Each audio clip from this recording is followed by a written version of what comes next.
Hey guys, Nathan here again. So I'm going to show you a quick comparison between the Fire HD8 and the Fire HD10 for this video. So these are both the 2017 models, of course, that Amazon released this year. So I'm going to go ahead and do a quick comparison while I still have both of them. I do like the 10-inch model a lot better, and I'll be getting rid of the 8-inch model soon. But so they both have their pluses and minuses. Obviously, with the smaller size of the 8-inch, it's easier to take with you. But the screen, it's not as bright and it's not as high resolution as the HD10. They both have basically the exact same design. So, I mean, you got the same layout of the buttons, the same layout of the cameras. They both have two speakers, one on each edge there, one on each side of the edge. And obviously, the HD10 is quite a bit larger and heavier.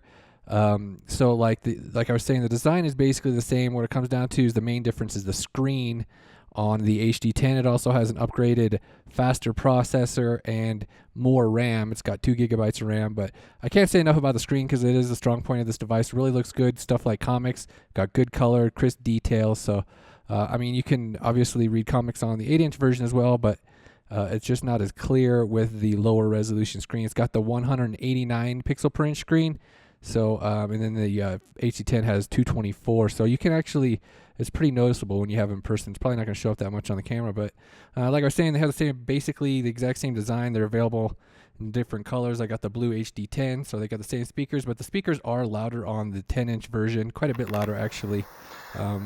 Alexa, what time is it?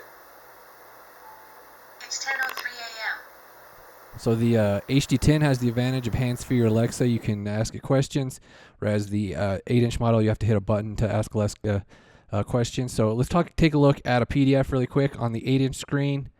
Renders quite a bit smaller, of course. These 16:10 ratio screens aren't the greatest for PDFs anyway, but there's a lot of wasted space on the top and bottom of the screen. But obviously the 10-inch screen is going to be better, but it's even better in landscape just because of the way it's formatted, the way it lays out on the screen. So it does work a bit better on the landscape with this ratio screen. They're kind of better on 4:3 screens like an iPad or like the 9.7-inch e-readers or like the Sony DPT RP1, just the way it lays out to the exact size of the PDF, where these have to scale a little bit differently. So let's go ahead and load up an ebook on both of these, and this will highlight a problem that I have with the HD8 sometimes. It just like freezes up and does nothing. So I hit the book and yeah, it goes into no man's land. So I don't know, it does that sometimes. I don't know, I haven't had that problem with the HD10 so far. So another thing with the HD10 is it has that 2-column mode for landscape mode if you want to view 2 columns, or you can switch it over to the 1 column if you wanted to use really large font size. So again here, the HD8 got frozen up some reason. I don't know if it's the RAM getting bogged down, the processor, but I have not had that issue with the HD10 for whatever reason. I just it gets slow to respond every once in a while on the HD8. Even though the overall the speed's not a whole lot of difference. So let's do some speed tests here. So I have my website loaded up. Let's just hit some links. I'm using private browsing mode, so there's no cache or anything like that. So it's an equal playing field.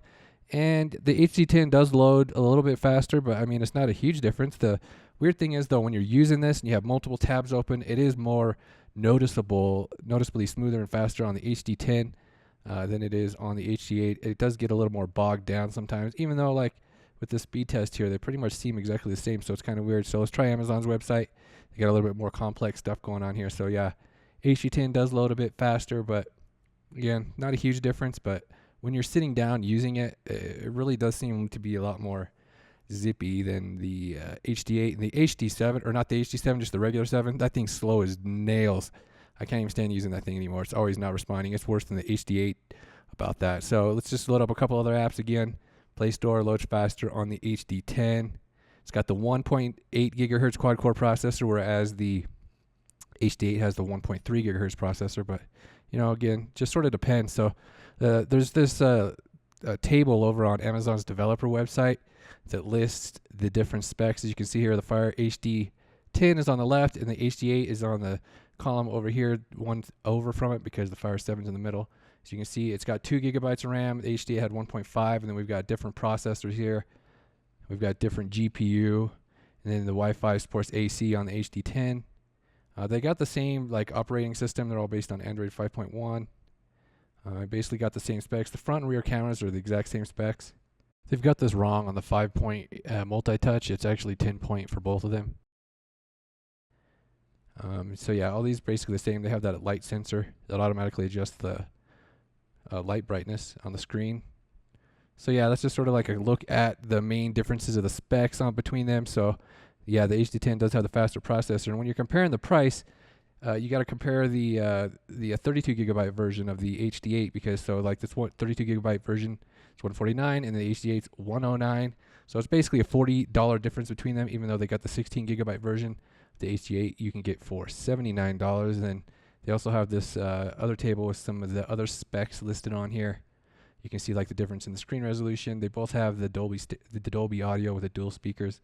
They are louder on the HD10, but the quality is not good on either of them. And you also get the 1-year warranty on the HD10. It's only 90 days on the other two. And then you got the weight and size differences. The HD8 seems really heavy for an 8-inch tablet. The HD10 it's a little bit heavier than other 10-inch tablets, but it's not quite as heavy as you would expect. So, I mean, overall, I really like the HD10 a lot better. The increased high resolution screen really looks a lot better in person. It's kind of hard to see on the camera, but I'm going to go ahead and wrap up this video. Check out the ebookreader.com for additional info. I got a review of each of these if you wanted to see those. Also got the YouTube video and the guide on how to install Google Apps. So thank you guys for watching. You have a good day. Bye.